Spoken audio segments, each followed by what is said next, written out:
Hello once again welcome to the remedial chemistry. तो ये solution का सेकंड लेक्चर है हमारा। तो फर्स्ट लेक्चर में हम लोगों ने कंप्लीट सॉल्यूशन के बारे में डिस्कस किया था। आज हम लोग पढ़ने वाले हैं न्यूमेरिकल्स।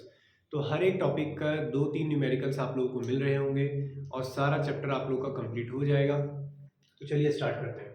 तो इसमें normally question, previous year question होंगे और एनसीईआरटी के कुछ ऐसे क्वेश्चन होंगे जो बोर्ड से रिलेवेंट हैं, जिनमें कैलकुलेशन ऐसा बहुत ज़्यादा बड़ा नहीं है, एग्जाम में पूछे जा सकते हैं। चलिए स्टार्ट करते हैं। तो पहला क्वेश्चन जो है वो आप लोग देखिए किससे हैं, पहचानते हैं। तो वेपर प्रेशर की बात चल रही है for pure liquids, not liquid, liquids की बात चल रही है।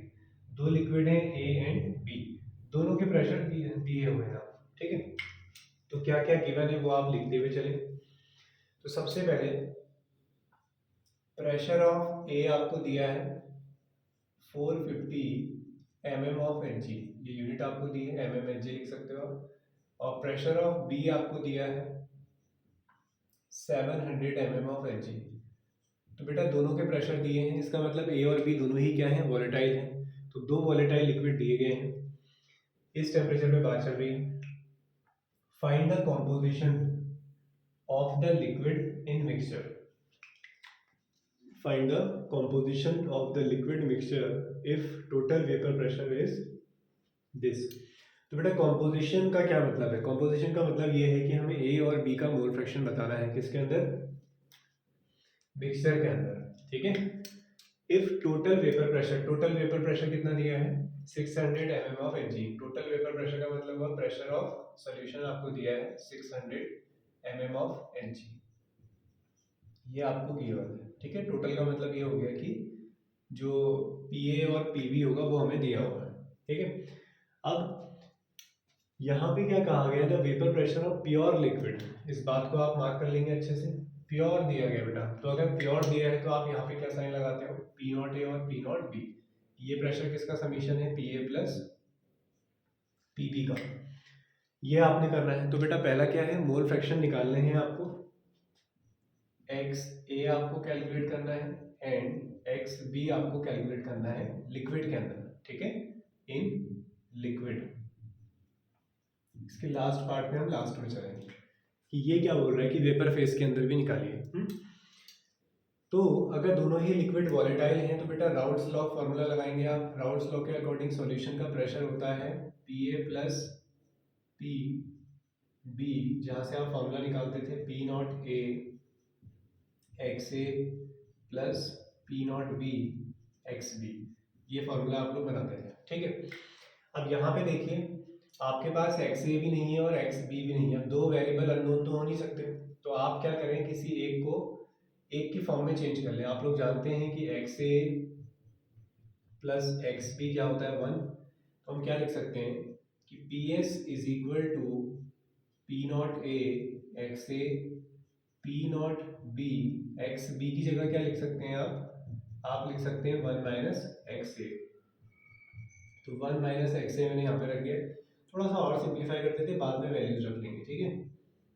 P not A X A, P not B को अंदर मल्टीप्लाई करो, P not B minus P not B और एक्स ए। अब ये दोनों एक्स ए वाले टर्म है, तो P S is equal to P not B को इधर ले आओ, पी नॉट बी को इधर फेंक दो, तो माइनस पी नॉट बी, ठीक है।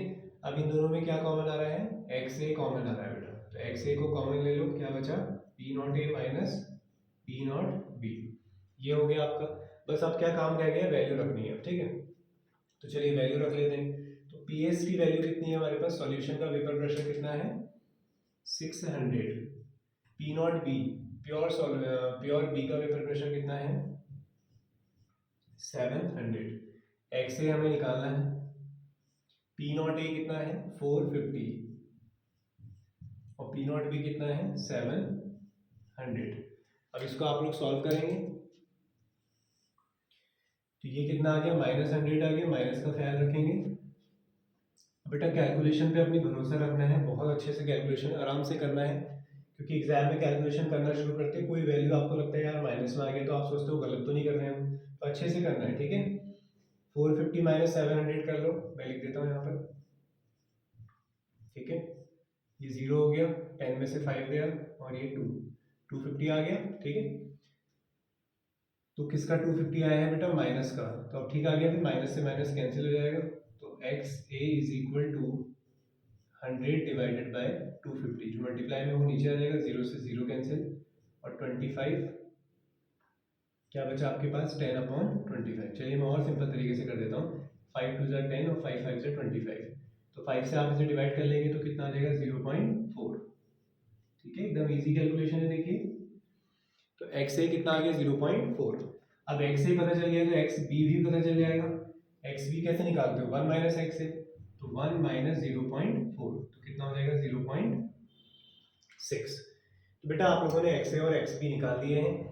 एक्स ए आ गया है आपका 0.4 और एक्स बी आ गया है 0.6। किसके अंदर लिख रहे हैं अभी ये, लिक्विड्स के अंदर। अब इसके दूसरे सेगमेंट की तरफ चलते हैं।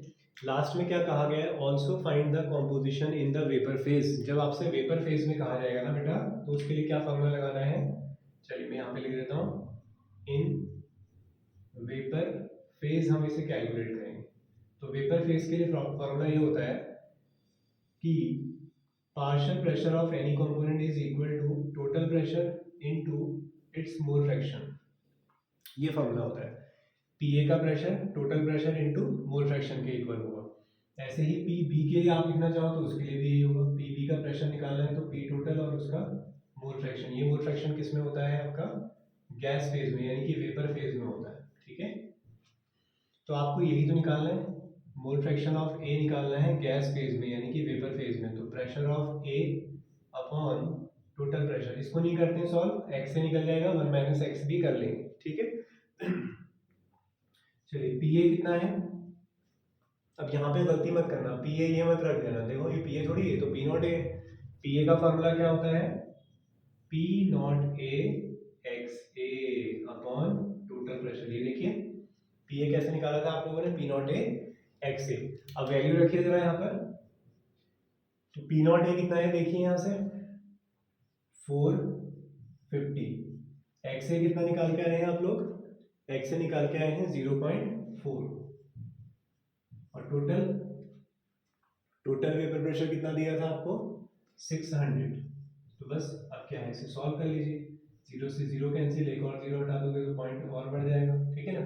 इसको डिवाइड कर लो और आंसर बता दो मुझे कितना आ रहा है। चलिए तो आपने कैलकुलेट कर लिया होगा, ठीक है, सिंपल कैलकुलेशन है, 2 से डिवाइड कर लो, फिर इसे कैंसिल कर देना 3 से, तो ये आ रहा है तुम्हारा कितना, 0.3।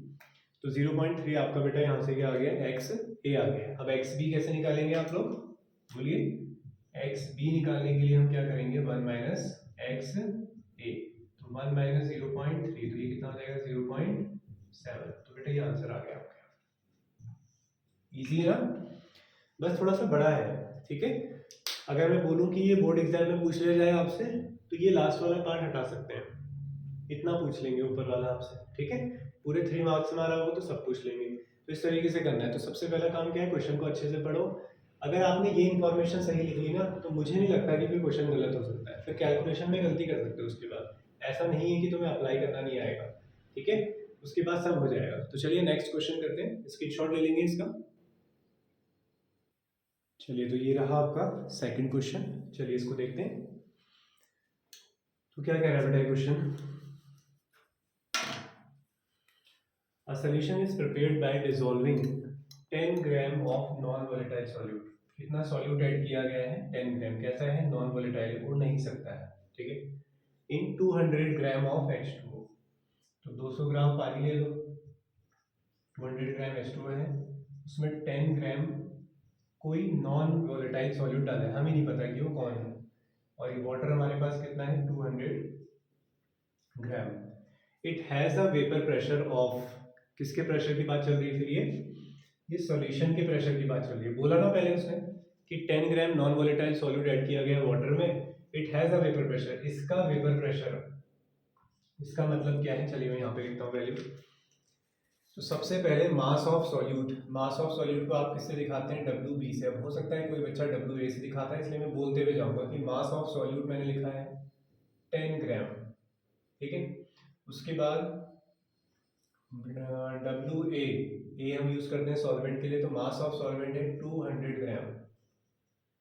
It has a vapour pressure of solution आपको दिया है 31.84 mm of Hg। Unit change करने की कोई रिक्वायरमेंट नहीं है। दूसरा, calculate the molar mass of the solid. Molar mass है, मैंने शॉर्ट में लिखा है। मोलर मास को हम दिखाते हैं m से, तो हमें सॉल्यूट का निकालना है, तो mb का मोलर मास हमें निकालना है। Vapour pressure of pure water के लिए हम यूज करते हैं पी नॉट।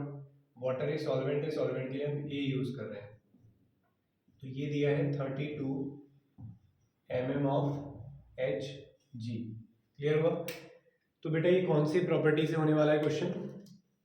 जब किसी वॉलेटाइल सॉल्वेंट में आप कोई नॉन वॉलेटाइल सॉल्यूट ऐड करते हो तो वेपर प्रेशर क्या हो जाता है? डिक्रीमेंट हो जाता है, डिक्रीज हो जाता है। कौन सी कोलिगेटिव प्रॉपर्टी? बोलो बेटा, कौन सी colligative property? Relative lowering in vapour pressure. क्या फॉर्मूला होता है उसका? उसका फॉर्मूला होता है P not A minus PS upon P not A। P not A है vapour pressure of pure solvent, vapour pressure of solution, again ये वही आ जाएगा। फिर मोल फ्रैक्शन ऑफ सॉल्यूट होता है यहाँ पर XB। XB को हम लिखते हैं NB अपॉन NA। फिर हम क्या करेंगे, नेग्लेक्ट करके लिख दिया मैंने डायरेक्ट, होने को Na प्लस NB होता है, ठीक है। NB को निगलेक्ट कर दिया क्योंकि बहुत डाइल्यूट सॉल्यूशन होते हैं, एग्जाम में आप हमेशा कर सकते हैं। NB को क्या लिखोगे? बोलो, WB अपॉन MB। फिर Na को क्या लिखोगे? WA upon MA। तो बेटा ये फॉर्मूला आपका बन गया। चलिए अप्लाई करते हैं। तो हमारे पास है P not A minus PS upon P not A is equal to WB upon MB। फॉर्मूलों के नोटेशन में जितना तुम कंफर्टेबल होंगे, आपके न्यूमेरिकल्स उतने अच्छे होंगे, एरर उतने कम होंगे। तो चलिए P नॉट A मैं भी दिख रहा हूँ तुम लोगों को। तो P नॉट A क्या है आपका? प्योर वेपर प्रेशर, तो 32, सॉल्यूशन का 31.84 divided by P not A again 32। यहाँ आ जाओ, WB है मास ऑफ सॉल्यूट, MB है मॉलिक्यूलर मास ऑफ सॉल्यूट जो कैलकुलेट करना है, MA है मॉलिक्यूलर मास ऑफ सॉल्वेंट। तो बेटा WA कौन है? वाटर है, तो मॉलिक्यूलर मास ऑफ सॉल्वेंट क्या होगा? वाटर का मास कितना होता है? 18 ग्राम पर मोल। फॉर्मूले से निकालोगे ना, H का 2 हो गया, O का 16, 18 आ गया। तो चलो रख लो वैल्यू। तो WB 10 ग्राम आपने ऐड किया है, मॉलिक्यूलर मास हमें निकालना है, MA आपका 18 हो गया, और नीचे WA कितना है? 200 ग्राम। तो इसको सिंप्लीफाई कर लो, इसको माइनस कर लेते हैं, 32.00 ले लेते हैं इसको, 31.84 बहुत अच्छे तरीके से माइनस करना है। 10 में से 4 चला गया, 6 आ गया, 9 में से 1 गया आपका 8, कितना 9 में से 8 गया 1 आ गया, तो ये आ गया तुम्हारा 0.16। तो ये माइनस करके आ गया है 0.16 डिवाइडेड बाय 32। ये 0 से 0 कैंसिल कर देते हैं, तो 18 अपॉन 20 इंटू MB। तो पहले क्रॉस कर लेते हैं, थोड़ा और सिंपल हो जाएगा क्योंकि है तो सिंपल कैलकुलेशन। तो MB को ऊपर फेंको, तो 18 अपॉन 22, 32 ऊपर चला जाएगा और 0.16 नीचे आ जाएगा, ठीक है। तो नीचे से पॉइंट हटाएंगे तो ऊपर पॉइंट बढ़ा सकते हैं, तो ऊपर 2 पॉइंट बढ़ेंगे यानी कि 100 बढ़ जाएगा। 16 से 2 टाइम्स चला जाएगा, ये 0 से 0 कैंसिल, 2 से 2 कैंसिल, कितना आ गया? 180 ग्राम पर मोल, ठीक है। तो यहाँ तो मैं कैलकुलेशन कर दे रहा हूँ तुम्हारे लिए, ठीक है। ऑफलाइन वाले बच्चे जानते हैं कि मैं ऐसे बेसिक कैलकुलेशन करता नहीं हूँ, ठीक है। बेसिक क्या कैलकुलेशन करते ही नहीं है, फॉर्मूले रखिए, क्योंकि कैलकुलेशन बेटा तुम्हारा तरीका होता है, सबके तरीके अलग अलग होते हैं कैलकुलेशन के। तो तरीका मेरा थोड़ी सीखना है तुम्हें कैलकुलेशन का, मुझसे तो आपने केमिस्ट्री सीखनी है। यहाँ कैलकुलेट करो, हाँ मैं बता सकता हूँ कि बेटा इसको इधर ले जाओ, इसको इधर ले जाओ, थोड़ा ट्रिक बता सकते हैं कि कैलकुलेशन लास्ट में करें, एकदम कोशिश करें कि आप सिंपल तरीके से अप्रोच करने की कोशिश करें उसमें। तो चलिए आंसर आ गया आपका 180 ग्राम पर मोल। क्लियर हो गया? चलो नोट कर लो। चलिए ये रहा आपका नेक्स्ट क्वेश्चन, देखें जरा इसे क्या दिया है इसमें। At 25 degree Celsius, the saturated vapor pressure of H2O is this 3.165 kilopascal. या फिर mm/Hg में भी दिया हुआ है। Find the saturated vapour pressure of 5% solution of urea. तो ये किसका वेपर प्रेशर दिया है फिर? वेपर प्रेशर ऑफ H2O दिया है बेटा, साफ साफ, ठीक है। तो वेपर प्रेशर ऑफ H2O दिया है, यानी कि प्योर सॉल्वेंट का वेपर प्रेशर दिया है 3.165 किलो पास्कल, ठीक है। ये वैल्यू आपको गिवन है, right. Find the saturated vapour pressure of a 5% solution. Solution का वेपर प्रेशर निकालना है, तुम्हें पीएस निकालना है बेटा। अब 5% का क्या मीनिंग है? 5% सॉल्यूशन ऑफ यूरिया, इसका मतलब ये होता है कि 5 ग्राम प्रेजेंट है इन 100 ग्राम सॉल्यूशन। टोटल सॉल्यूशन 100 ग्राम का है, उसमें 5 ग्राम यूरिया प्रेजेंट है। तो यूरिया क्या हुआ फिर? मास ऑफ सॉल्यूट। तो मास ऑफ सॉल्यूट कितना प्रेजेंट है? 5 ग्राम। मास ऑफ सॉल्वेंट कितना प्रेजेंट होगा? बोलो, सॉल्वेंट कितना होगा? 100 में से माइनस कर दो, 100 मत रख देना था डायरेक्ट, फिर गलती होती है। 95, ठीक है। ये यूरिया है, यूरिया का मोलर मास दिया है तुम्हें 60 ग्राम पर मोल, ठीक है। मॉलिक्यूलर मास ऑफ यूरिया दिया है। उसके बाद और क्या चाहिए? वाटर का मॉलिक्यूलर मास, ये वाटर था, ठीक है, वाटर है। देखो वाटर का मॉलिक्यूलर मास कितना होता है, अभी याद हो गया होगा, 18 ग्राम पर। नहीं हुआ याद? बहुत ही नालायक बच्चे हो तुम लोग तो। आ गया ना? वेरी गुड, बहुत बढ़िया बच्चे हो। ये है, अब लगाइए फॉर्मूला। तो यूरिया एक नॉन वोलेटाइल सॉल्यूट होता है, तो ये फॉर्मूला लगेगा आपका अगेन। वैसे तो खैर ये नॉन वैल्यूज देख के तुम्हें पता चल गया होगा। P not A minus P S upon P not A is equal to W B upon M B और M A upon W A. तो चलो बेटा बबलू लगा के देखते हैं कैसे निकलता है डब्ल्यू। तो पी नॉट ए कितना है बताइए जरा? 3.165। पी एस आपको निकालना है। चलिए, तो पी एस आपको निकालना है, फिर नीचे भी ये आ जाएगा 3.165। ये वैल्यूज रख लो। डब्ल्यू बी कितना है बोलिए? 5 ग्राम। इसका मॉलिक्यूलर मास 60 ग्राम। वाटर है आपके पास, वाटर का मास कितना है? 95 ग्राम। और उसका मॉलिक्यूलर मास 18 ग्राम। यहाँ की कहानी तो तुम समझा दोगे। सॉल्व कर लेते हैं इसको। चलिए ज़रा डिवाइड करेंगे। ठीक लिखा है ना सब? देखो कुछ ऊपर नीचे तो नहीं हुई ये वैल्यू, अच्छे से देख लो। यहाँ पे थोड़ा सा उल्टा कर दिया हमने। क्या है? मॉलिक्यूलर मास आएगा ना ऊपर, 18 ऊपर आएगा, और डब्ल्यू ए कितना है? 95। चलिए इसे सॉल्व कर लेते हैं। तो 18 5 से 90 होता है शायद, ठीक है। मैंने बोला बेटा कैलकुलेशन के तरीके तुम्हारे हैं, कोई बच्चा डिवाइड करना पसंद करता है, पहले मुझे ये जहन में आ गया, मैंने ये कर लिया। 3 3 जा 9, 3 2 जा 6। तो तुम्हारे पास आ गया है 3/2 से भी मल्टीप्लाई कर दो इसे। 2 5 जा 10, 2 9 जा 18 और ये 19। तो ये जीरो हटाओगे पॉइंट बढ़ जाएगा, तो 0.3 डिवाइडेड बाई 19। 19 का टेबल तो तुम लोगों का आता ही है, ठीक है। तुमको कि सर आपको भी आता है तो आप भी बता दीजिए ऐसे ही आंसर कितना आने वाला है। बेटा इसकी वैल्यू हम कैलकुलेट कर लेते हैं जल्दी से जरा। हमारे पास तो कैलकुलेटर है, तुम्हें कैलकुलेटर को यूज़ करने की कोई ज़रूरत बिल्कुल भी नहीं है, ठीक है। तो ये आ गया है तुम्हारा 0.015। 0.015 ये आ गया। अब यहाँ सॉल्व करते हैं, चलिए इसको ना डिवाइड कर दो, ब्रेक कर दो। ये इसके नीचे भी है, ये इसके नीचे भी है, तो क्या होगा? चलिए ब्रेक करके लिख देता हूँ। 3.165 upon 3.165 minus P S upon 3.165 is equal to 0.015। ये कैंसिल हो जाएगा, 1 बचेगा। ये नेगेटिव वाला है, इसको उधर ले जाओ और उसे इधर ले आओ, ये आ जाएगा और उधर चला जाएगा 3.165। इसको मल्टीप्लाई कर देना, इसे 1 से माइनस कर लो, इससे इसको मल्टीप्लाई कर लो, हम आपको आंसर बता देते हैं। तो आंसर लिख लो इसका। इसका आंसर कहाँ चला गया बेटा? इसका आंसर आ रहा है आपका 3.115। कर लेना कैलकुलेशन, ठीक है। 3.115 किलो पास्कल। अब किसी बच्चे का सवाल ये हो सकता था कि सर क्या किलो पास्कल को हमें चेंज करने की रिक्वायरमेंट है या नहीं, आपने क्यों नहीं किया? तो मुझे बताइए ज़रा, ये है क्या? ये मोल फ्रैक्शन है ना, ये मोल फ्रैक्शन ही तो होता है यहाँ पर, अभी तो ओपन करके लिखा था ना हमने इसे। तो देखो सबकी यूनिट कैंसिल हो जाएगी ना, ये मास है ये भी मास है, कैंसिल, ये मॉलिक्यूलर मास ये मॉलिक्यूलर मास, इन दोनों की भी यूनिट कैंसिल, यहाँ तो कोई यूनिट ही नहीं है। तो यहाँ पे खाली प्रेशर सॉल्व हो रहा है, तो प्रेशर सॉल्व हो रहा है तो उसका यूनिट जो आपने ले रखा होगा वही मिलेगा आपको बाद में भी। तो किलो पास्कल में दिया हुआ था, किलो पास्कल में सॉल्व कर लिया तो आंसर भी किलो पास्कल में आ गया, चेंज करते हैं तो फिर पास्कल में आ जाता। समझ गए?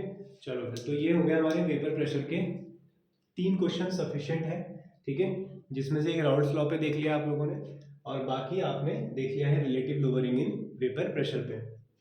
अब आते हैं हम सेकंड कॉलिगेटिव प्रॉपर्टी पे। चलिए तो नेक्स्ट सेगमेंट की तरफ चलते हैं। तो अब हम क्वेश्चन करने वाले हैं एलिवेशन इन बॉइलिंग पॉइंट के ऊपर, ठीक है। इस के बी की वैल्यू को देखते ही क्वेश्चन में बॉइलिंग पॉइंट पढ़ते ही आप समझ जाएंगे, तो कोई ऐसी रॉकेट साइंस नहीं है आप बोलोगे सर अब आपने तो बता दिया हम कैसे पहचानेंगे क्वेश्चन कहाँ से आया हुआ है, आराम से समझ में आ जाएगा यार बेटा, ठीक है। तो चलिए बात करते हैं। तो a solution of glycerol in water, तो सॉल्यूट कौन है यहाँ पर? ग्लिसरॉल है। In water has prepared was prepared by dissolving glycerol in 500 gram of H2O। तो बेटा पानी कितना लिया गया है? पानी यानी कि मास ऑफ सॉल्वेंट, ये लिया गया है 500 ग्राम, ठीक है। तो 500 ग्राम आपके पास वाटर है। Solution, the solution has a boiling point, तो सॉल्यूशन का बॉइलिंग पॉइंट टेम्परेचर को किससे दिखाते हो? टी बी से। अगर वो सॉल्यूशन है तो टी बी लिखोगे, सॉल्वेंट है तो टी नॉट बी। तो फिलहाल ये सॉल्यूशन का है। वाटर का बॉइलिंग पॉइंट तो पता ही 100 डिग्री सेल्सियस लेते हो, तो 100.42 डिग्री सेल्सियस। तो मैं लिख ही देता हूँ यहाँ पर, क्वेश्चन में देगा नहीं आपको।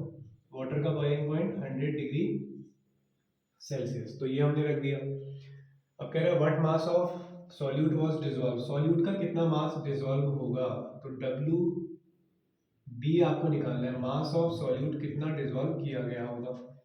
क्वेश्चन में आपको और क्या दिया है? आपको के बी फॉर वाटर दिया है 0.512 यूनिट दी है के जी पर मोल। और कुछ? बस, ठीक है। सबसे पहला काम क्या करना है ना, तुम्हें पता चल गया ना क्वेश्चन कहाँ से है, तुम दोनों फॉर्मूला लिखो। कौन कौन से? तुम पहले फॉर्मूला लिखो डेल्टा टीबी का basic formula. Non volatile solute add करने से बॉइलिंग पॉइंट बढ़ जाते हैं, पानी में चाय पत्ती डालने से बॉइलिंग पॉइंट बढ़ जाता है। तो सोल्यूशन का बॉइलिंग पॉइंट ज़्यादा होता है, सॉल्वेंट का बॉइलिंग पॉइंट कम होता है। एक फॉर्मूला ये है। दूसरा फॉर्मूला क्या होता है? Delta TB is equal to K B into M, molality. Molality को ज़रा ओपन करिए, तो क्या होता है? Mass of solute upon molecular mass of solute into mass of solvent, notation थोड़ी ठीक कर देते हैं, मास ऑफ सॉल्यूट और molecular mass of solute, mass of solvent in kgs. ध्यान रखिएगा बेटा, केजी पे मैं बहुत फोकस करवाता हूँ तुम्हें हमेशा। चलिए बात करते हैं, इस फार्मूले को देखते हैं पहले। आप पहले तो इसी को देख लो, यहाँ से कुछ सवाल हो पाता तो ठीक है, लेकिन अगर नहीं हो रहा है तुम्हें पहले यहीं पे जाना होता है, यहीं चले जाओ, तुम्हें पता चल जाएगा कि हमें तो दो चीज़ें नहीं पता है। क्या तुम्हें डेल्टा टी भी पता है? नहीं पता है। तुम्हें ये वेट निकालना है, दो चीज़ें अननोन है ना, तो इसका मतलब एक यहाँ से आएगा, इसमें लगाइए ज़रा ऐसे, लगाओ जल्दी लगाओ यार। डेल्टा टी भी निकालो यहाँ से। टी भी कितना है? बॉइलिंग पॉइंट कितना दिया है? 100.42 माइनस वाटर का कितना है? 100, कितना आ गया? 0.42। क्लियर हो गया? मुझे लगता है पूरा क्वेश्चन वहीं हो जाएगा। थोड़ा यहाँ बना लेते हैं, नहीं तो ये वाला पार्ट नाराज हो जाएगा। तो डेल्टा टीवी आप लोगों ने बना दिया है 0.42। बोलो बेटा केवी कितना है? अरे बोलो जल्दी बोलो यार, केवी कितना है? 0.512। मास ऑफ सॉल्यूट निकालना है, कैसे बता दोगे? बच्चों ने बता दिया ना। तो डब्ल्यू भी निकालना है आपको। एम बी कितना है? मॉलिक्यूलर मास दिया नहीं है क्या? थोड़ी मेहनत कर लेते हैं। 3 कार्बन है, ठीक है, 12 3 जा 36 प्लस 8 ऑक्सीजन 8 हाइड्रोजन है, और ये 48 C3H8O3, ठीक सा आ रहा है।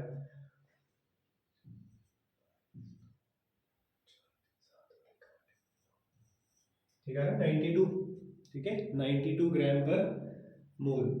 तो ये आ जाएगा आपका क्या, मॉलिक्यूलर मास।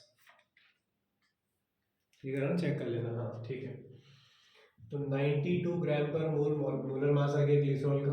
WA कितना सॉल्वेंट है बोलो, कितना पानी लिया है, 500। ध्यान रखो केजी में चाहिए ना, ये ग्राम में 1000 से डिवाइड करोगे, यहाँ पे डिवाइड करोगे तो ऊपर चला जाएगा, तो 1000 यहाँ आ गया। बस क्रॉस कर दो सारी वैल्यूज, पहले फिर करेंगे कैलकुलेशन, इनको फेंको वहाँ। तो 0.42 into 92 into 500 divided by 0.512 into 1000। अब मेरे प्यारे बच्चों इसको कर लो सॉल्व, हमसे बिल्कुल मत करो उम्मीद सॉल्व करने की, ठीक है। इसे 2 से डिवाइड करो, कैलकुलेट करो, तो मॉलिक्यूलर मास सॉरी वेट इतना आ रहा है 37.73। 37.73 पॉइंट थोड़ा बहुत इधर उधर हो गया होगा तो देख लेना फाइनल आंसर में। हाँ ऊपर कुछ नहीं हुआ गलत, तो ये आ गया। कितना सिंपल क्वेश्चन है ना, ऐसे ही बोर्ड में आते हैं, और ये सारे क्वेश्चंस ऐसे ही हैं कि आप लोग बस ये टाइप के क्वेश्चंस लगा लो कि इसको क्वेश्चन को बदल के दिया जाए, इसी के जैसे कोई और हो, सब बन जाएंगे। आपने रटना नहीं है बस, इसलिए मैं एक ही क्वेश्चन नहीं करा रहा हूँ खाली, क्योंकि हो सकता है पहले वाले को तुमने समझा हो, फिर दूसरे को तुमने अप्लाई किया हो, वहाँ पे कुछ मिस्टेक हुई, तीसरे में तो एक्यूरेसी आई जाएगी ना। तो बेटा बोर्ड एग्जाम में जब आपको जो गैप मिला हुआ है 3 डेज का गैप है, उनमें भी आपने ये करना है। फिजिकल केमिस्ट्री की ये नहीं कि सारे एनसीईआरटी के क्वेश्चन लगाने में लगे पड़े हैं, सारे पीवाईक्यू को क्वेश्चन लगाने में पड़े हैं, एक एक टॉपिक के 6 6 8 8 क्वेश्चन लगा रहे हैं। तो मैं हमेशा बोलता हूँ नंबर ऑफ क्वेश्चन पे फोकस नहीं करना, टाइप्स ऑफ क्वेश्चन पकड़ो। 3 क्वेश्चन प्रैक्टिस के लिए सफिशिएंट है, ईमानदारी से करो। दूसरी मिस्टेक क्या होती है, आप आधा करते हो, आप आंसर चेक करने लग जाते हो, सही कर रहे हैं या नहीं कर रहे हैं, तुम्हें भरोसा नहीं आता लास्ट तक करने तक। मैं कह रहा हूँ गलत करना है ना, पूरा गलत करो, आंसर लास्ट में पूरा गलत आ जाए, फिर देखो आंसर गलत आया ना, मत देखो कि कहाँ पे गलती हुई है, दोबारा बनाओ, फिर देखो उसके बाद अगर गलत आता है तो कि कहाँ पे मिस्टेक कर रहे हैं, फिर देखो कैसे निखार आता है तुम्हारी केमिस्ट्री में, समझ गए। तो क्वेश्चन ही बनाते रह जाओगे नहीं तो, अगर ज़्यादा क्वेश्चन बनाओगे तो, इसलिए मैं ज़्यादा क्वेश्चन पे फोकस नहीं करता हूँ कभी। चलिए तो एक और क्वेश्चन है आप लोगों की स्क्रीन पे, स्टार्ट करें इसे, वीडियो को पॉज करें, एक बार खुद ट्राई करें, क्योंकि एक क्वेश्चन देख लिया आप लोगों ने ऐसा, ठीक है। तो चलिए आप लोगों ने ट्राई कर लिया होगा, बहुत सारे बच्चों का आंसर आ गया होगा, कुछ बच्चों का आंसर गलत आया होगा, या वो इंतजार कर रहे होंगे कि सर आंसर चेक कर लेते हैं एक बार। थोड़ा सा पेशेंस, ये वीडियो को थोड़ा आगे बढ़ा के आंसर देख लो। चलो, 18 ग्राम ऑफ ग्लूकोज, तो मास ऑफ सॉल्यूट 18 ग्राम, उसका मॉलिक्यूलर मास 180 ग्राम। कितना प्यारा कैलकुलेशन होने वाला है। Is dissolve in 1 kg of water, तो मास ऑफ सॉल्वेंट केजी में दे दिया बेटा, केजी में तो चाहिए होता है हमें, सबसे इंपॉर्टेंट बात तो यही है, तुम तो हमेशा बदलने में रहते हो ना, 1000 मल्टीप्लाई करने वाले फंस जाएंगे यहाँ पर। In a saucepan at what temperature will this solution boil, कितने टेम्परेचर पे सॉल्यूशन बॉईल होगा, यानी कि boiling point of solution. K B आपको गिवन है, boiling point of pure water, pure water मतलब टी नॉट बी आपको दिया है 373.15 केल्विन। कोई बच्चा ऐसे तो कंफ्यूज नहीं है sir, boiling point of water तो 100 डिग्री सेल्सियस होता है, 100 डिग्री सेल्सियस को केल्विन में चेंज करके 273.15 ऐड कर लोगे, ये आ जाएगा। चलिए बनाते हैं, फार्मूला पता है क्या लगाना है सर, आपने अभी बोला था कि 2 फार्मूला लिख लेना हमेशा, एक है T B minus T not B, और दूसरा है delta T B is equal to K B into M, molality. पहले वाले फार्मूले से देखो क्या कुछ हेल्प हो सकती है, हमेशा पहले वाले को चेक कर लिया करो। तुम्हें डेल्टा टी भी नहीं पता है, तुम्हें टी भी नहीं पता है, तुम्हें तो सिर्फ टी नॉट भी पता है, तो क्या ही कर सकते हो इस फार्मूले से, वापस आ जाओ यहाँ पर। चलिए फिर इसमें अप्लाई करते हैं, तो delta T B is equal to K B into molality W B upon M B into W A in kgs. तो के बी कितना दिया है आपको 0.52, मास ऑफ सॉल्यूट कितना है 18, मॉलिक्यूलर मास कितना है 180, पानी 1 किलो दिया है, ठीक है, बस खत्म हो गया।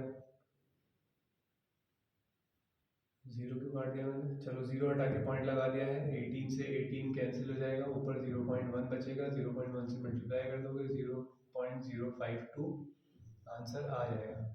अब यहाँ पे एक और इंटरेस्टिंग चीज सुन लो, इसको आप डिग्री सेल्सियस में लिखो या फिर केल्विन में, बात सेम है।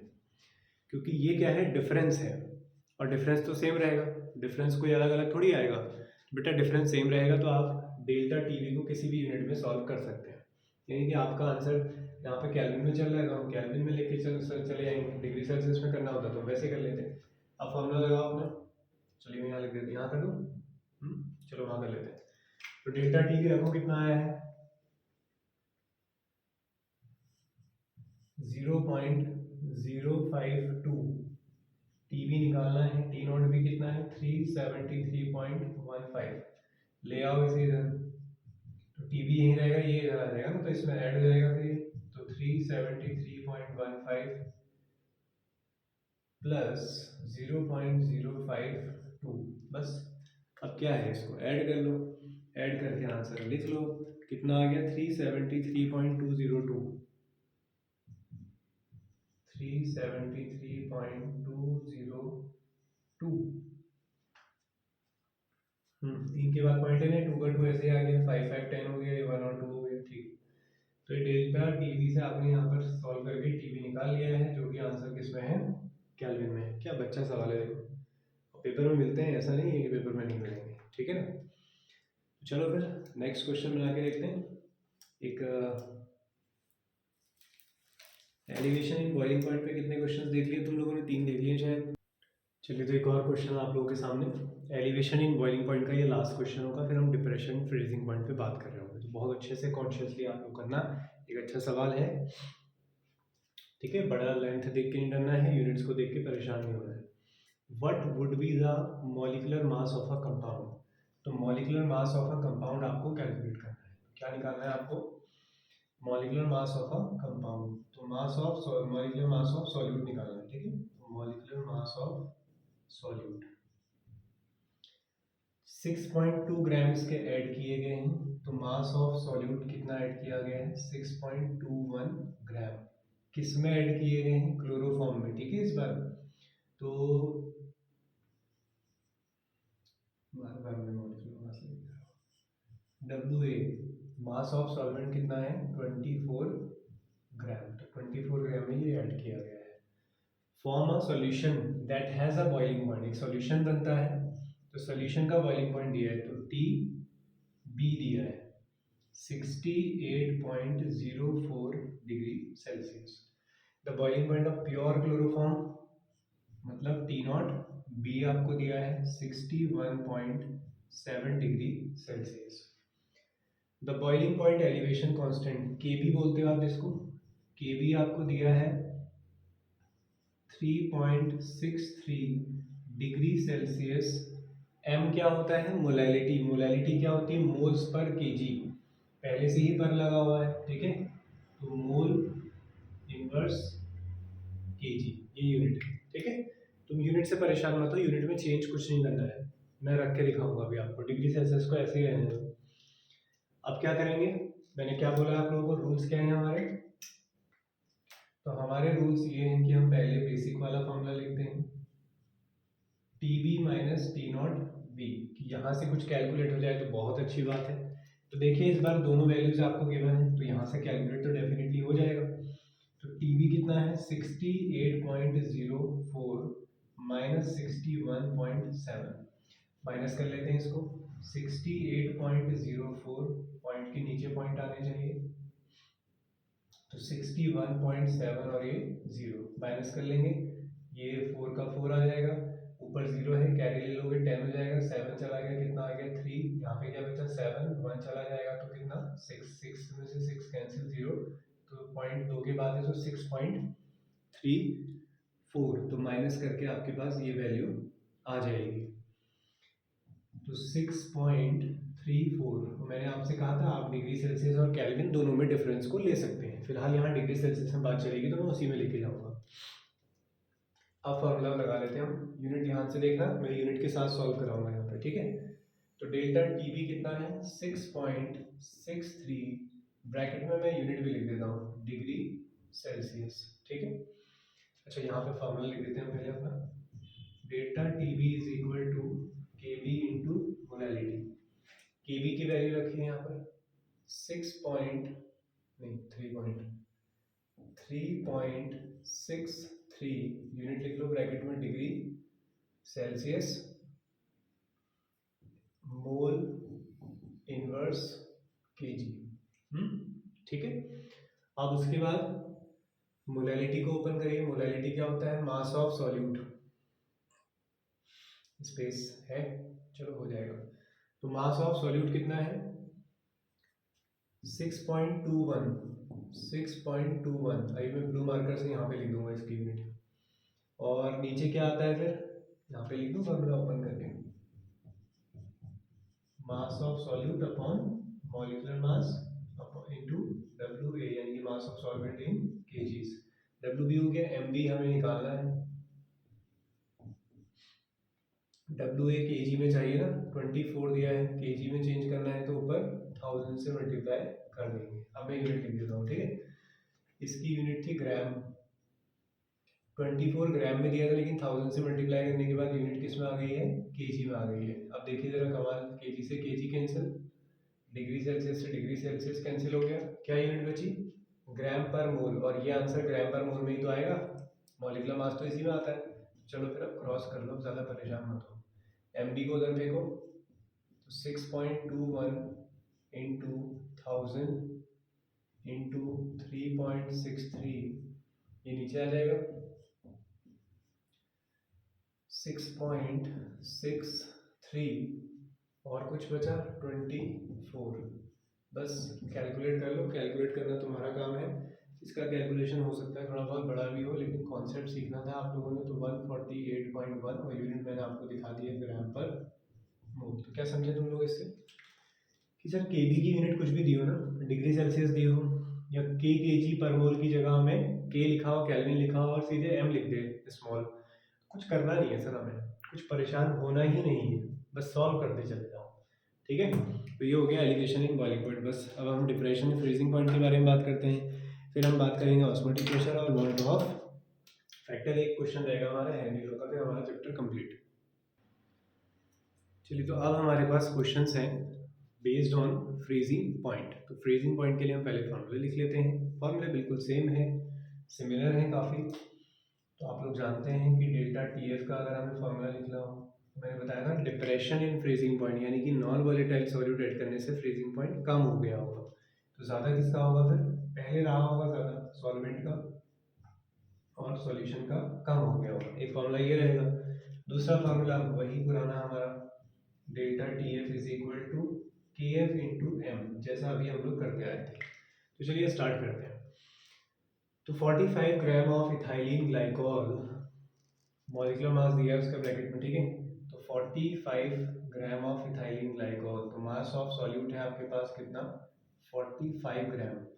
उसके बाद इथाइलिन ग्लाइकोल, इसका मॉलिक्यूलर मास दिया है आपको 62 ग्राम पर मोल। पेपर में लिखने होंगे, ठीक है। मास ऑफ सॉल्यूट ऐसे लिखना। Is mixed with 1600 gram of water. तो वाटर यानी कि सॉल्वेंट कितना है? 60 ग्राम।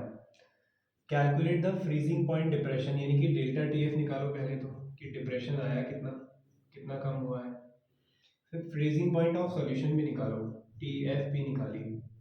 पहला फॉर्मूला तो लग नहीं सकता जब डेल्टा TF भी निकालना ही है, तो दूसरा वाला फॉर्मूला हम लगाएंगे, delta TF is equal to KF into WB upon MB into WA in KGs, ठीक है। फॉर्मूला अप्लाई करते हैं। तो delta TF is equal to KF आपको कितना दिया है? 1.86। बस ये लिखना ही तो है, उसके बाद तो कुछ बचता ही नहीं है क्वेश्चन में, है ना। तो WB मास ऑफ सॉल्यूट आप रख लें, बस वैल्यू आपने सही पुट करनी है। मॉलिक्यूलर मास है आपका 62, तो इसलिए यहाँ पे मेहनत कर लोगे तो यहाँ गलती नहीं होगी। ये 600 ग्राम है, केजी में चाहिए, 1000 से डिवाइड हो जाएगा तो 1000 ऊपर दिखाई देगा, 6 ये चला गया, ठीक है। 10 बचा है, 10 से मल्टीप्लाई वगैरह कर लो, सॉल्व कर लो, मैं वैल्यू बता देता हूँ आपको। ये आ जाएगा 2.25। तो बेटा डेल्टा TF आ गया आपका 2.25। अब TF निकालो, उस फॉर्मूले में अप्लाई करो। तो delta TF 2.25 is equal to T not F freezing point of solvent, solvent का फ्रीजिंग पॉइंट कितना होता है? अच्छा, ये आप लोग केल्विन में, डिग्री सेल्सियस में किसी भी कैलकुलेट कर सकते हैं। तो चलिए मान लीजिए मैं डिग्री सेल्सियस में कैलकुलेट कर रहा हूँ, तो टी नॉट एफ कितना हो जाएगा? 0 degree Celsius minus T F, तो टी एफ कितना आ जाएगा फिर? 2.25 डिग्री सेल्सियस। आप चाहें तो केल्विन में कर लेना, केल्विन के लिए क्या करोगे, या तो इसी को चेंज कर लो, या फिर 0 डिग्री सेल्सियस की जगह केल्विन में कितना रखोगे? 273 केल्विन, है ना, फ्रीजिंग पॉइंट यही हुआ टी एफ। फिर इसको आप लोग टी एफ इधर ले आएंगे, तो 273 माइनस 2.25 यहाँ पे हो रहा होगा, ठीक है। टी एफ इधर आ जाएगा, ये 0 से माइनस होगा, सॉरी, ठीक है, माइनस में है वैल्यू।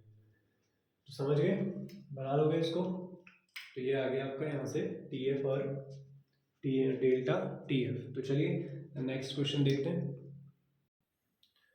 चलिए बेटा, तो अभी ये क्वेश्चन है। सबसे पहले इस क्वेश्चन में आप लोग स्टार लगा लेंगे और खुद से कोशिश करें बेटा, एक बार प्लीज़ खुद से कोशिश करें, एक बार अप्रोच देखें आप लोग कैसी हो रही है आप लोगों की।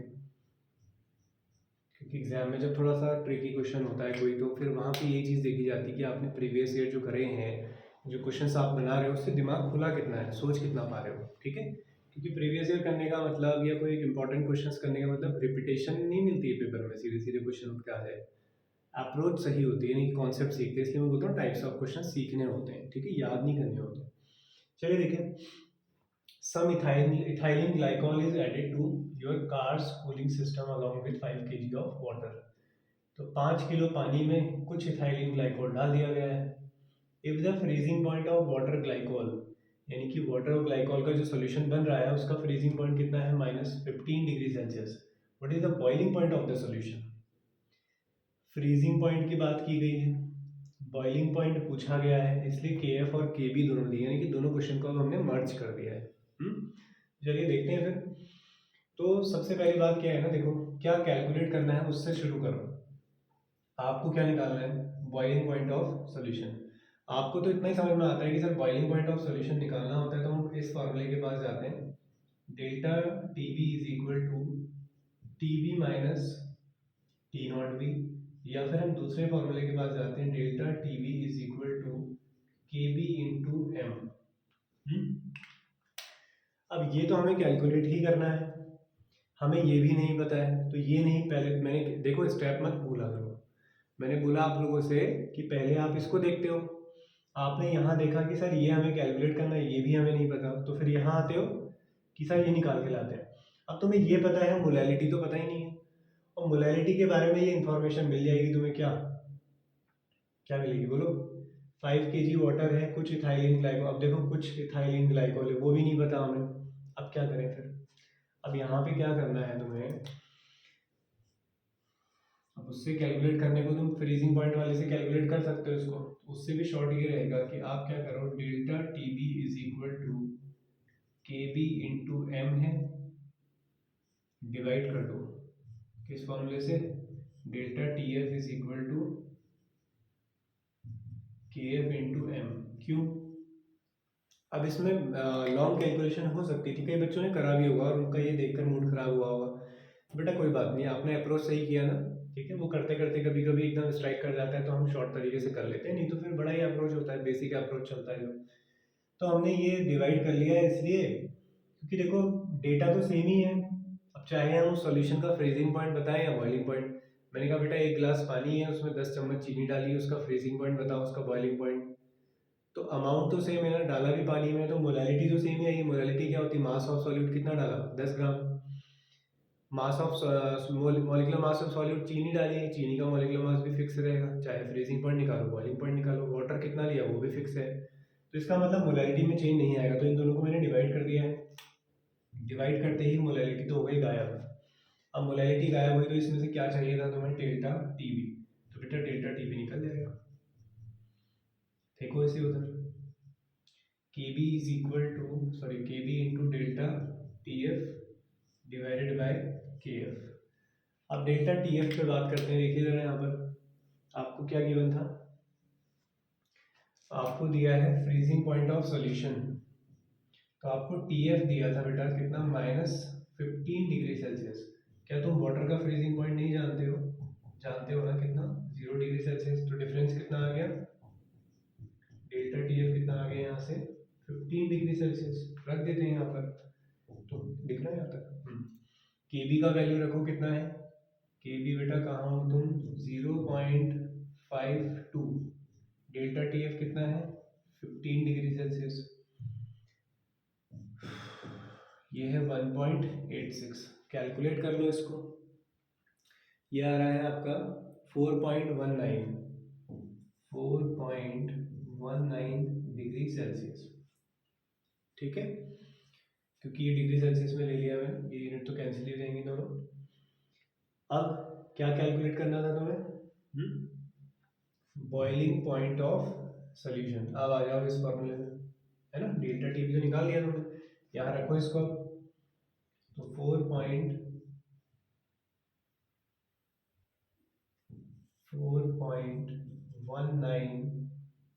डिग्री सेल्सियस में चल रहा है, ठीक है, is equal to T V हमें निकालना है, टी नॉट बी तो हमें पता है बॉइलिंग पॉइंट ऑफ वो क्या होता है वाटर, 100 डिग्री सेल्सियस। तो T B is equal to 100 plus 4.19। Solve कर लो इसको, आंसर आ गया 104.19 डिग्री सेल्सियस। ठीक है, तो इस क्वेश्चन को स्टार लगा लेंगे। अब ऐसी कभी इन्फॉर्मेशन दिखेगी तो मुझे बताओ, क्या पेपर में तुम्हारा जहन इस तरीके से जाएगा नहीं जाएगा कि दो दो डेटा दिए हैं, कुछ ऐसा हो सकता है क्या, है? तो यही होता है, कुछ टाइप्स ऑफ क्वेश्चंस का दिमाग खोल देता है आपका कि आप ऐसा भी सोच सकते हैं। तो एक और प्यारा सा सवाल आप लोगों की स्क्रीन पे, ठीक है। तो फ्रीजिंग पॉइंट में मैंने इसलिए अच्छे क्वेश्चंस इसलिए रखे क्योंकि बॉइलिंग पॉइंट की जैसे ही क्वेश्चंस करने का कोई पर्पस नहीं बनता है, तो वो कॉन्सेप्ट आप लोगों ने सीख लिया, थोड़ा सा यहाँ पर से हम लोग अच्छे क्वेश्चंस बना लिए हैं, इन्हीं को बॉइलिंग पॉइंट में भी बनाया जा सकता है। देखिए फिर ये क्वेश्चन थोड़ा सा बड़ा रहेगा, तो कोशिश करते हैं जल्दी जल्दी से समझने की। अब 4% सॉल्यूशन, अगेन मैं आप लोगों से बोलूँगा कि जैसा आप लोगों का अप्रोच है वैसे करो, ठीक है, जैसा होता है होना, मैंने सिखाया आप लोगों को कि कैलकुलेट क्या करना है, पहले उस पर जाओ। अब 4% सॉल्यूशन ऑफ सुक्रोज, बेटा एक सॉल्यूशन तो बन रहा है यहाँ पर सुक्रोज का, ठीक है, दूसरा सॉल्यूशन दिखाई दे रहा है, सुक्रोज मॉलिक्यूलर मास दिया है इन H2O has a freezing point this, calculate the freezing point of 5% glucose solution. एक और सॉल्यूशन बन रहा है 5% ग्लूकोज का। तो सबसे पहली बात ये है, दोनों को पानी में बनाया गया, सॉल्वेंट दोनों में सेम है। तो 4% सॉल्यूशन ऑफ सुक्रोज, तो यहाँ से क्या क्या पता चलेगा, मास ऑफ सॉल्यूट, कितना सुक्रोज ऐड किया गया होगा, 10 ग्राम सुक्रोज ऐड किया गया होगा। मॉलिक्यूलर मास क्या होगा सुक्रोज का, दिया है आपको 342 ग्राम पर मोल। और WA मास ऑफ सॉल्वेंट कितना होगा, 4% का मतलब क्या होता है, 100 ग्राम में ये 4 ग्राम प्रेजेंट है, तो 100 में से 4 माइनस कर दोगे तो 96 ग्राम क्या है, पानी है। समझ गए, यही डेटा यहाँ पर भी लिख सकते हो आप। पहले इसके बारे में बताते हैं। तो फ्रीजिंग पॉइंट क्या कह रहा है, सॉल्यूशन का फ्रीजिंग पॉइंट दिया है, ठीक है। तो फ्रीजिंग पॉइंट ऑफ सॉल्यूशन, तुम कंफ्यूज नहीं मत होना, ठीक है, वैसे भी तुम्हें पता है फ्रीजिंग पॉइंट ऑफ वाटर होता तो या तो 0 डिग्री सेल्सियस होगा, 0 डिग्री सेल्सियस को केल्विन में चेंज करोगे तो 273.15 लिखा होगा, लेकिन तो 271 लिखा है, तो कम है ना, तो 271.15 kelvin. T naught F freezing point of solvent water का 373.15, 373 भी ले सकते हो, क्वेश्चन में दिया है, अच्छा दिया है ना, ठीक है, 273.15 केल्विन ये दिया है आपको, ठीक है। चलिए अब कैलकुलेट क्या करना है, calculate freezing point of 5% glucose, यहाँ कैलकुलेट करना है, इसके बारे में कैलकुलेट करना है। क्या निकालना है इसके लिए, TF निकालना है बेटा। तो अगेन वही TF निकालना है, तो सर डेल्टा TF वाला फॉर्मूला लगाइए, TF T not F minus TF। Sir क्या आपको डेल्टा TF पता है बेटा, नहीं मुझे तो नहीं पता है, तो सर डेल्टा TF निकाल के लाइए पहले, चलिए डेल्टा TF निकालते हैं। तो delta TF is equal to formula है KF इंटू M। सर आपको KF पता है क्या, अरे KF तो क्वेश्चन में दिया नहीं है, तो KF निकलेगा इस इंफॉर्मेशन से, ये दी है KF निकालने के लिए।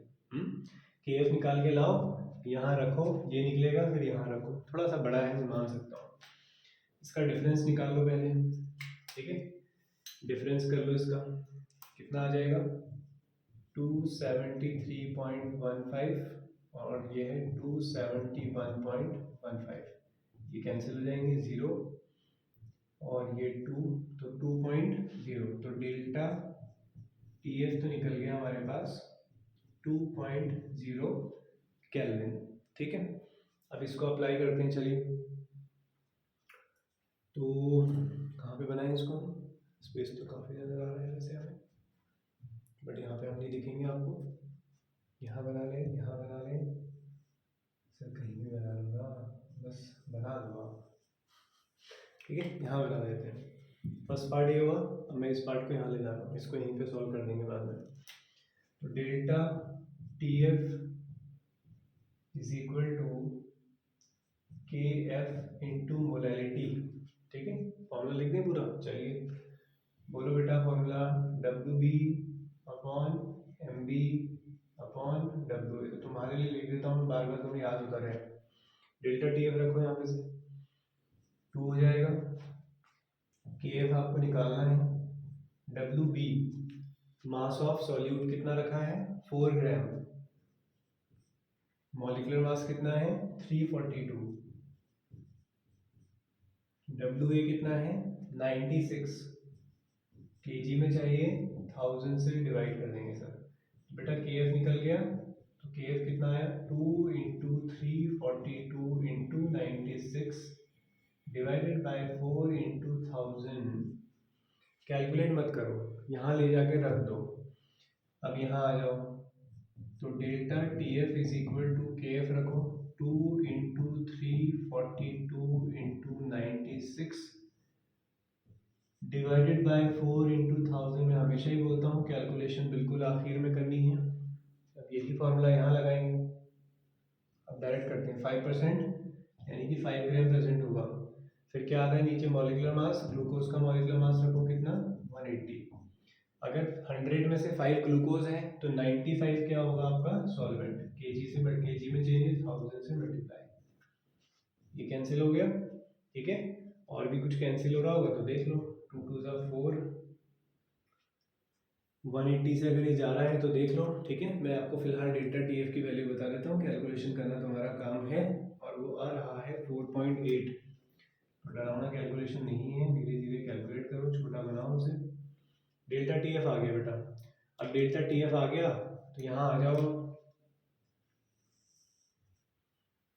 ठीक है। यहाँ सॉल्व करो, अभी से डेल्टा टी एफ रख दिया, 4.8 is equal to T naught F, water है ना, वाटर का फ्रीजिंग पॉइंट किस में से सॉल्व करना चाह रहे हो, केल्विन में चेंज कर लेते, केल्विन में सॉल्व कर लेते हैं। तो 273.15 माइनस टी एफ को फेंको इधर, तो 273.15 माइनस 4.8, ज़्यादा नीचे तो लिखा है मैंने, ठीक है, दिख रहा है सबको, वेरी गुड। तो आंसर आ जाएगा आपका 268.35, तो आंसर आ गया आपका 268.35 केल्विन। तो ये था आपका प्यारा सा सवाल, ठीक है। थोड़ा सा बड़ा है वैसे, इतना भी टाइम नहीं लगेगा, बस डेटा आप लोगों ने सही से बनाना है। अब ये क्वेश्चन इस तरीके से होना है। तो चलिए बेटा, हम लोगों ने फ्रीजिंग पॉइंट पे भी सवाल देख लिए हैं, क्वेश्चन नंबर 9 था, 3 क्वेश्चन इस पे भी देख लिए। अब हम बात करेंगे यहाँ से ऑस्मोटिक प्रेशर की। फिर सबसे इंपॉर्टेंट हमारा सेगमेंट होगा van't Hoff factor. Van't Hoff factor में again freezing point, boiling point सब जगह मिक्स हो जाता है, तो मैं कॉन्सेप्ट सिखाऊंगा उसका, फिर भी हम 2-3 क्वेश्चन उस पर भी देख रहे होंगे। तो चलिए स्टार्ट करते हैं नेक्स्ट। तो चलिए अब क्वेश्चन हम बात करते हैं। तो बेटा मैंने सोचा कि ऑस्मोटिक प्रेशर से अच्छा पहले हम बात करते हैं वॉन ऑफ फैक्टर, ठीक है। वॉन ऑफ फैक्टर के साथ ही हम फिर वॉन ऑफ फैक्टर भी इन्वॉल्व हो रहा होगा ऑस्मोटिक प्रेशर के क्वेश्चंस में, तो हम मिक्स कर लेंगे। उससे फ़ायदा क्या होगा कि वॉन ऑफ फैक्टर कहाँ यूज़ करना है तुम्हें वो भी समझ में आ जाएगा। अगर मैं सारे सीक्वेंस वाले दे दूंगा तो फिर तुम्हें पता नहीं चल पाएगा। तो सबसे इंपॉर्टेंट बात अब ये है कि बेटा वॉन ऑफ फैक्टर यहाँ यूज़ कहाँ करना है। सर हमें कैसे पता चलेगा कि वॉन ऑफ फैक्टर इन्वॉल्व हो रहा है या वॉन ऑफ फैक्टर क्या होता है, ये तो पढ़ा है ना, ठीक है, लेक्चर पढ़ के आए हो ना, हाँ, खाली क्वेश्चंस करने तो नहीं आ गया ना, ठीक है। कैलकुलेट द बॉइलिंग पॉइंट कैसे पता चलता है, देखो वॉन ऑफ फैक्टर का क्वेश्चन कैसे पता चलेगा। पहली बात, आपको कोई सॉल्ट दिए होंगे, क्या दिए होंगे, सॉल्ट। जैसे आपको क्वेश्चन में दिया गया होगा CaCl2, जैसे आपको दिया गया होगा Na2SO4, आपको दिया गया होगा K2SO4, आपको दिया गया होगा NaCl, KCl, तो ये क्या है, सॉल्ट है या इलेक्ट्रोलाइट्स बोल सकते हो। ये आपको क्वेश्चन में दिए गए होंगे, या साफ साफ क्वेश्चन में बोला जा रहा होगा कि क्या कैलकुलेट करो, आई कैलकुलेट करो, या फिर क्वेश्चन में बोला जाएगा कि nature of electrolyte, nature of solute calculate करो। नेचर ऑफ सॉल्यूट बताओ, सॉल्यूट का नेचर कैसा है कि वो एसोसिएट हो जाता है या फिर डिसोसिएट। दो वर्ड और सामने आ गए, एसोसिएशन और डिसोसिएशन। तो अगर ऐसे कुछ वर्ड यूज हो तो वहां पे यूज हो रहा होगा वॉन टू हाउ फैक्टर। क्या क्या, सॉल्ट दिखाई दें आपको, दूसरा आई पूछ ले डायरेक्ट, फिर तो कोई प्रॉब्लम ही नहीं। एसोसिएशन डिसोसिएशन वर्ड आपको सुनाई दे रहे हो, तो यहाँ देखिए, calculate the boiling point of solution when 4 gram of MgSO4, दिख गया, MgSO4 got dissolved in 100 gram of H2O, assuming MgSO4 undergoes complete ionization। ये बोल दिया ना उसने, आयनाइज्ड हो गया, ब्रेक हो गया करके। तो सबसे पहला काम यही है कि मार्क कर लो उसको और इक्वेशन लगाओ इसके पहले। MgSO4 कंप्लीटली डिसोशिएट हो जाता है बेटा, तो ये क्या है, एक स्ट्रॉन्ग इलेक्ट्रोलाइट है। जो स्ट्रॉन्ग इलेक्ट्रोलाइट होते हैं उनके लिए मैंने आप लोगों को थ्योरी वाले पार्ट में सिखाया था कि स्ट्रॉन्ग इलेक्ट्रोलाइट जो कंप्लीटली आयनाइज्ड हो जाते हैं उनके लिए जितने नंबर ऑफ पार्टिकल्स आते हैं, नंबर ऑफ पार्टिकल्स कितने आ रहे हैं यहाँ पर, 2 आ रहे हैं, वही क्या होता है, आपका आई होता है। बॉन्ड ऑफ फैक्टर पता चल गया तुम्हें कितना, आई। अब करना क्या है, अब आगे के क्वेश्चन में बस वैल्यू बताऊंगा, सॉल्व नहीं करूंगा, ठीक है। बॉइलिंग पॉइंट की चलो पहले डेटा लिख लेते हैं। तो मास ऑफ सॉल्यूट कितना दिया है, डेटा भी क्या लिखे यार, बॉइलिंग पॉइंट की बात चल रही है, देखो delta TB is equal to, क्या फॉर्मूला लगाते हो, KB इंटू एम। अब वॉन्ट ऑफ फैक्टर पता चल गया ना, बस इतना कर लो मेरे प्यारे बच्चों। अगर यहाँ तुमने गलती नहीं करी तो आंसर सही आ जाएगा। तुम वैसे ही कैलकुलेट करने चले गए, खुश हो गए, वैल्यू पढ़ी तुमने कि सब तो कैलकुलेट हो ही रहा है, तुम्हें पता ही नहीं चलेगा, कैलकुलेट हो रहा होगा क्योंकि सब ठीक है ना। तो आई नहीं लगाओगे तो आंसर गलत आ जाएंगे। तो डेल्टा TB निकालो जरा, आप आई कितना रखना है, 2, KB कितना दिया है, 0.52, मोलैलिटी मास ऑफ सॉलिड बोलो जल्दी, 4 gram, molecular mass 120, mass of solvent बोले तो 100, ऊपर आ जाएगा 1000, ये गया, ये भी चला गया, चला गया, 4 3 जा 12, 3 से डिवाइड कर लो, 1.5 1.5 से मल्टीप्लाई कर लेना, तो तुम्हारा डेल्टा TB आ जाएगा कितना, 0.34, 0.34 केल्विन या फिर डिग्री सेल्सियस, जिसमें आपकी मर्जी हो वो लिख लेना। क्या निकालना है, calculate the boiling point of solution, solution का बॉइलिंग पॉइंट निकालना है। डेल्टा TB तुम्हें पता चल गया है कितना है, 0.34। तो boiling point of solution, boiling point of solvent क्या होगा, 100 डिग्री सेल्सियस, ठीक है। सेल्सियस में, डिग्री सेल्सियस में निकाल लो, केल्विन में निकाल लो, जिसमें तुम करना चाहो, बहुत देर से करते आए हो, अब मजाक मत करो, अब ढंग से कर लो, ठीक है। अभी हरकतें छोड़ दो तुम, ये आपका आंसर आ गया 100.34 डिग्री सेल्सियस। कैलोरी में चेंज करना हो, कैलोरी में करना, क्लियर हुआ। तो वॉन्ट ऑफ फैक्टर के लिए ये वर्ड्स आपको सुनाई दे रहे हो तो आपने इस इक्वेशन बनानी है। तो चलो एक और देखते हैं। चलो तो नेक्स्ट क्वेश्चन है, calculate the mass of NaCl। बोलो बेटा, दिख गया NaCl, NaCl देखते ही वॉन्ट ऑफ फैक्टर दिमाग में आया या नहीं आया, बताओ क्या बन जाएगा, Na पॉजिटिव और Cl नेगेटिव। ऐसे क्वेश्चन में बताया गया, देखो कंप्लीट डिसोसिएशन है ना, तो मैंने देखते ही पहले वॉन्ट ऑफ फैक्टर लगा दिया है, I इक्वल टू कितना हो गया, 2, क्योंकि स्ट्रॉन्ग इलेक्ट्रोलाइट है, पूरा टूट गया है तो जितने पार्टिकल्स हैं उतना है, अगर वीक होगा उसका केस अभी हम डिस्कस करेंगे। अब मैं क्या कर रहा हूँ इसमें, अब तो तुम कर लोगे, ठीक है। देखो थोड़ा आइडिया देते हैं, calculate the mass, W B आपको निकालना है, मॉलिक्यूलर मास आपको दिया है, कितना दिया है, 58.5, और क्या कह रहा है, to lower freezing point by 2 degree Celsius, कितने से डिग्रीज हुआ है फ्रीजिंग पॉइंट, डेल्टा TF दे दिया गया है, 2 डिग्री सेल्सियस ले लो या केल्विन ले लो, बात तो सेम ही है। फॉर्मूला लगा दोगे ना, डेल्टा TF का फॉर्मूला लगा दोगे, 2 इज इक्वल टू KF आपको दिया है 1.86, मास आपको कैलकुलेट करना है, मॉलिक्यूलर मास आपको पता है, और वाटर कितना दिया है 37.2 इंटू 1000 ऊपर आ जाएगा, सॉल्व कर लो। WB में बता देता हूँ आपको, तो मैंने ना चाहते हुए भी करा दिया ये, तो आंसर आ जाएगा 1.17 ग्राम। चलो बन गया। तो बस देखो कितना आसान है, बस आप लोगों ने आई पहचानना है, नहीं तो गलत आंसर आएगा। चलो तो एक और क्वेश्चन तुम्हारे सामने, थोड़ा डिफरेंट है। दो एक टाइप के देख लिया हमने, अब थर्ड टाइप आने वाला है। 3.9 gram of benzoic acid dissolve in 49 gram of benzene, show a depression in freezing point 1.62। तो इन दोनों को ऐड करने में डिप्रेशन कितना हो जाता है, 1.62, यानी कि डिफरेंस दिया हुआ है, इतना कम तो ठीक है। कैलकुलेट आई तो बोल दिया सीधे सीधे आई निकालो। Predict the nature of solute, यानी कि एसोसिएशन होगा या डिसोसिएशन, वो हमें कैलकुलेट करना है। चलिए फिर आई निकालना है। फ्रीजिंग पॉइंट की बात चल रही तो पहले हम वैल्यूज लिख लेते हैं। W B is equal to 3.9 ग्राम।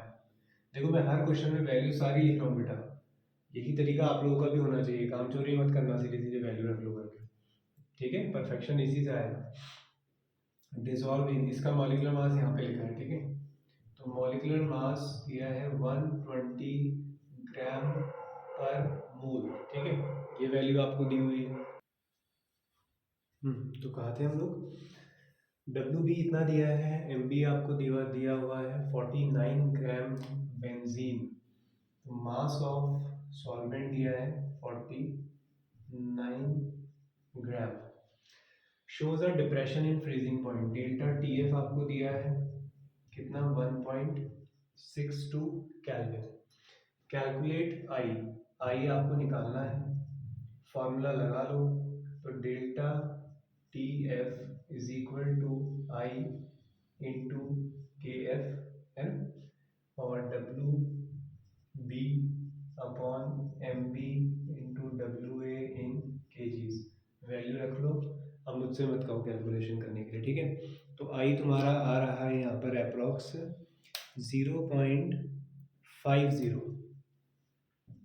तो आई तुम्हारा आएगा 0.50। तो आई तो पता चल गया, अब नेचर कैसे पता चलेगा बेटा, अगर आपका आई जो है ना वो ग्रेटर देन 1 होता है, आई ज़्यादा आता है, ठीक है, अगर आई ज़्यादा आता है तो वो केस होता है डिसोसिएशन का। कौन सा केस होता है, डिसोसिएशन का।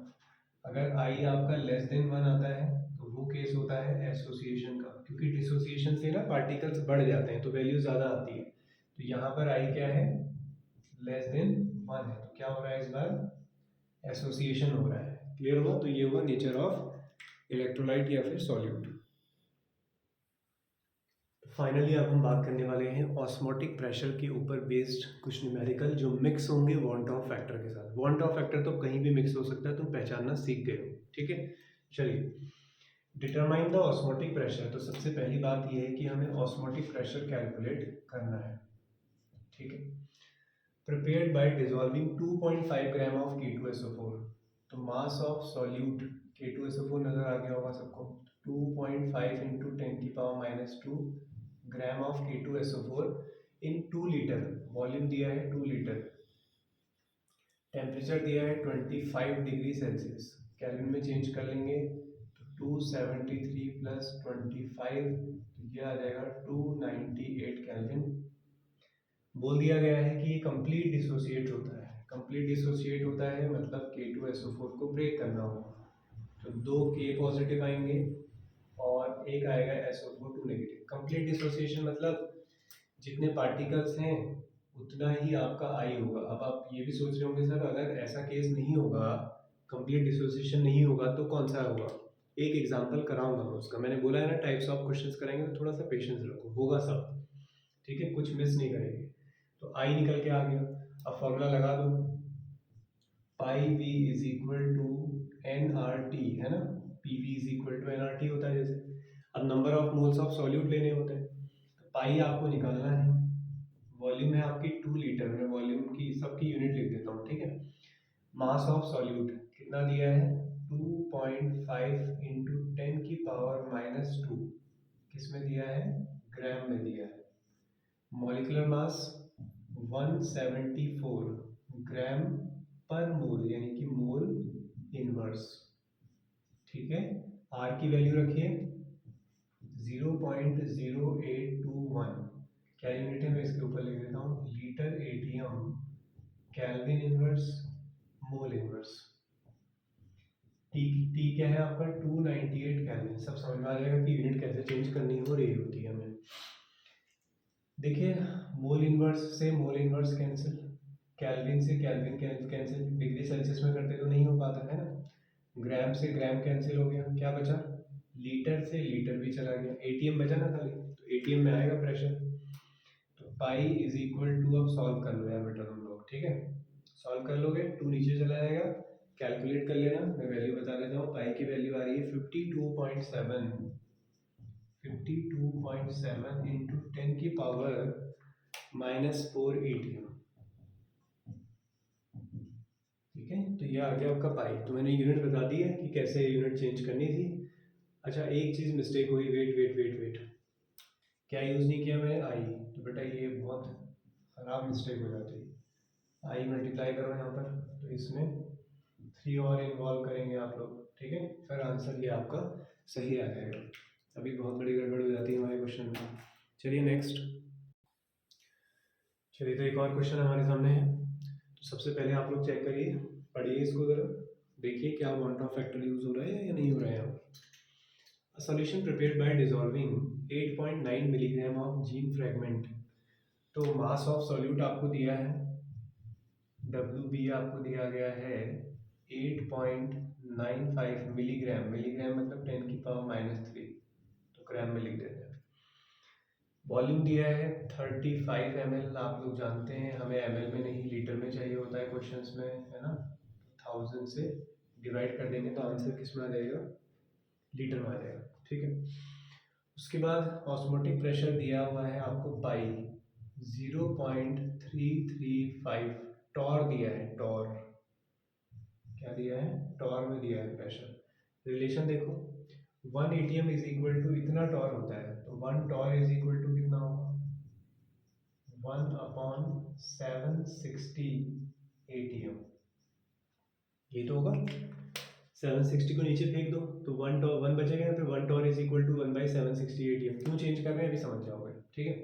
तो टॉर की जगह क्या रख दोगे, इसे रखो, तो 0.335 तो 760 से डिवाइड कर देंगे। तो एग्जाम में भी अगर कोई ऐसी वैल्यू आती है तो रिलेशन आपको पेपर में लिख कर दिया जाएगा, पर शर्त ये है कि आप उसका यूज़ सही कर पाए। वो गलत कर दिया तो फिर कौन आपकी मदद करेगा। टेम्परेचर दिया है 25 डिग्री सेल्सियस, केल्विन में चेंज कर लोगे 298 केल्विन हो जाएगा। ठीक है, इतनी बात। अब उसके बाद ये बता दिया, देखो नॉन इलेक्ट्रोलाइट है, इलेक्ट्रोलाइट है ही नहीं, टूटता ही नहीं है। अगर जुड़ रहा होता तो बता देता, तो आई वगैरह का कोई यूज यहाँ पर नहीं है। तो फार्मूला लगा दो फिर। अब क्या बचा है इसमें, pi V is equal to N R T, यानी कि W B upon M B into R into T.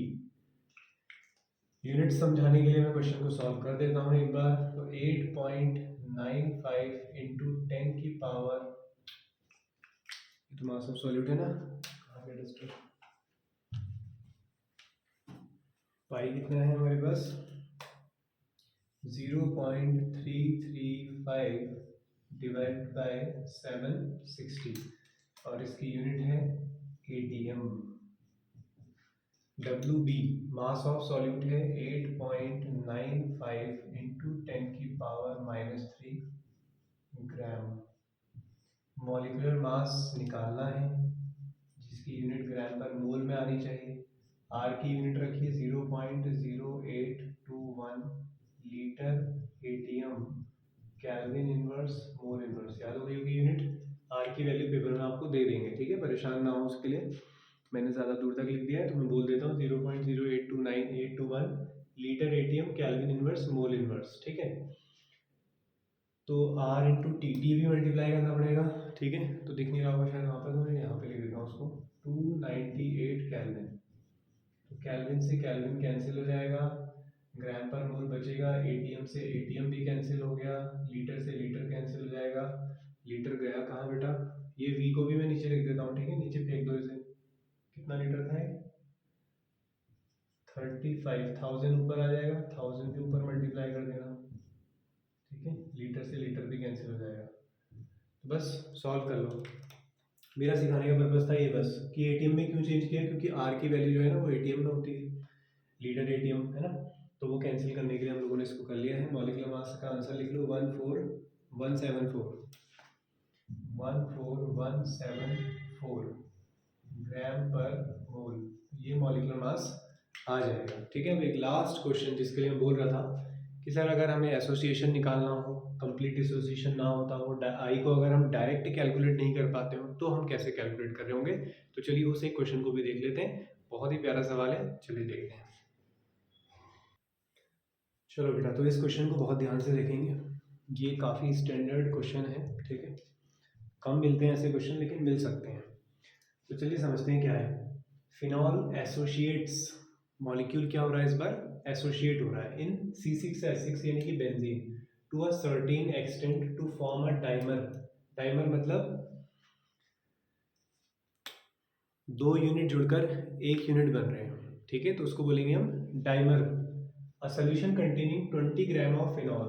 तो चलिए डेटा लिखना शुरू करते हैं।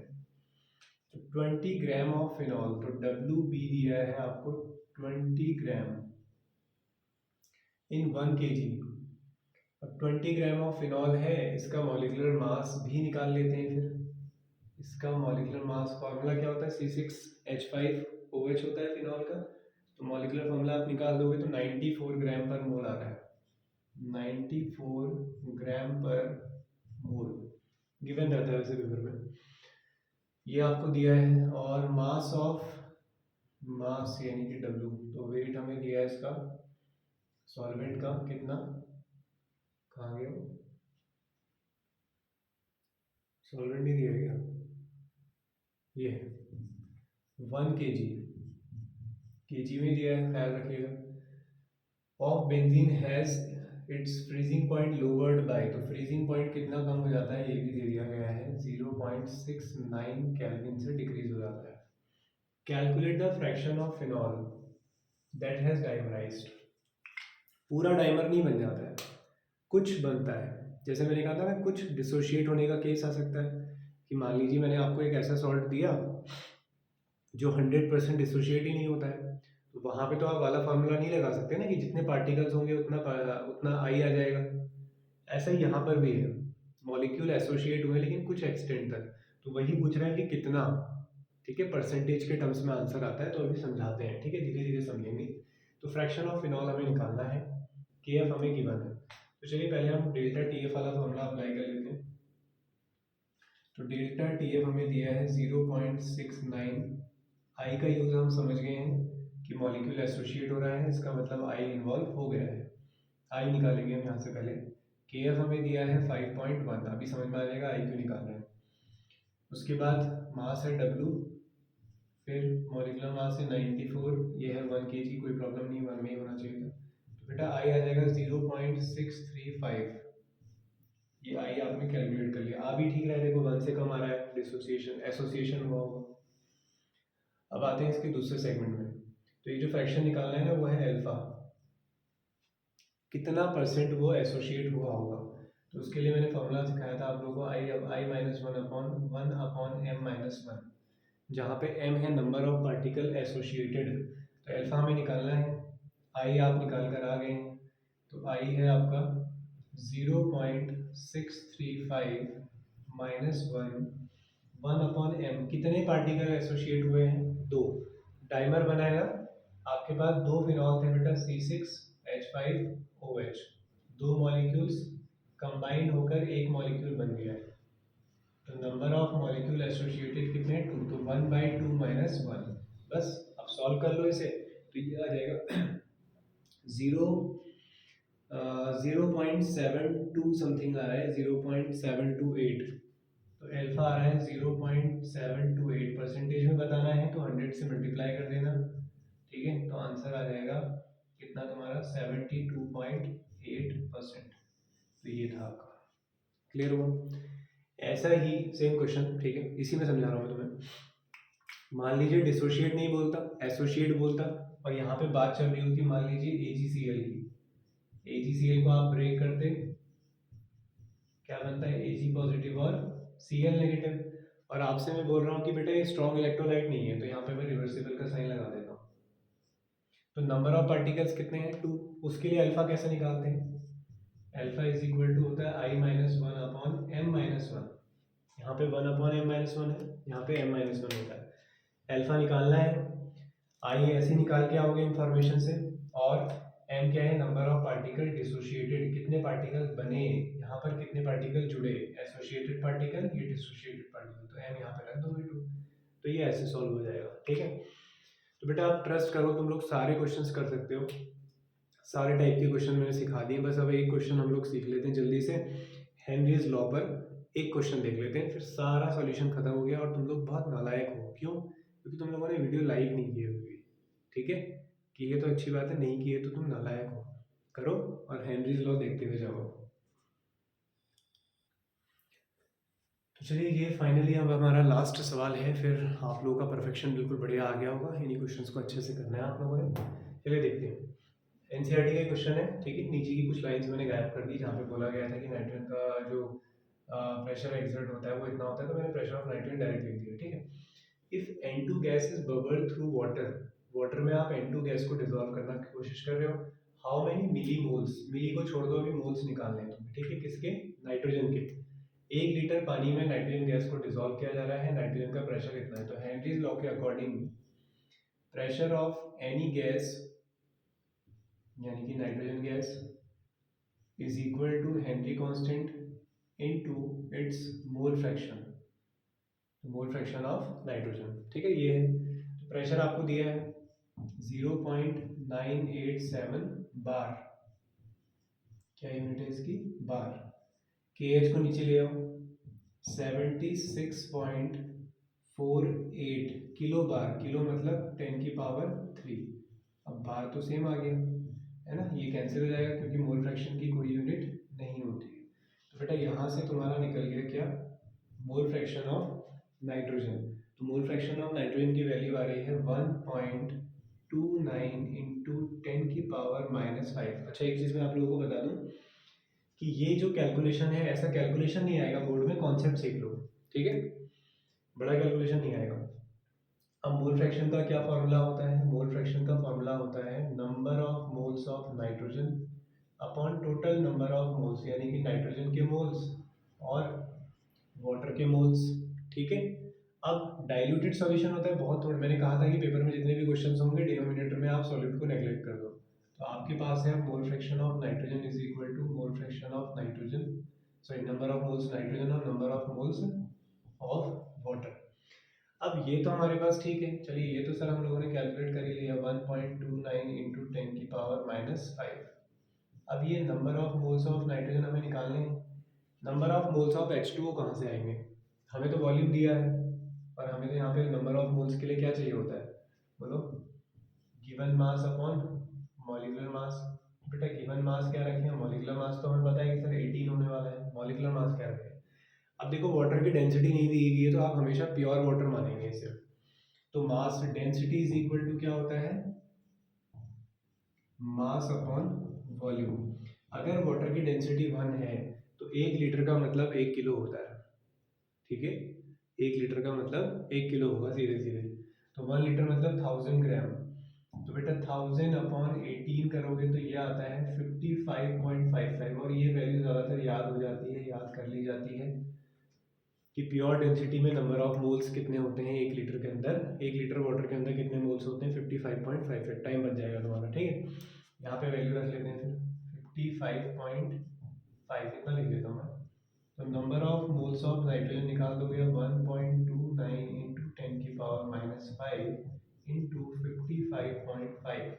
अब तुम इसको कैलकुलेट कर लोगे और ये वैल्यू आ रही है 71.595, 71.595 इंटू 10⁻⁵। तो बेटा ये क्या आए हैं आपके मोल्स, यूनिट किस में आई है, मोल्स में। हमें क्या निकालना है, मिली मोल्स। अच्छा, मिलीग्राम होता था क्या लिखते थे, जैसे 20 मिलीग्राम है तो क्या करते हो 10⁻³ ग्राम।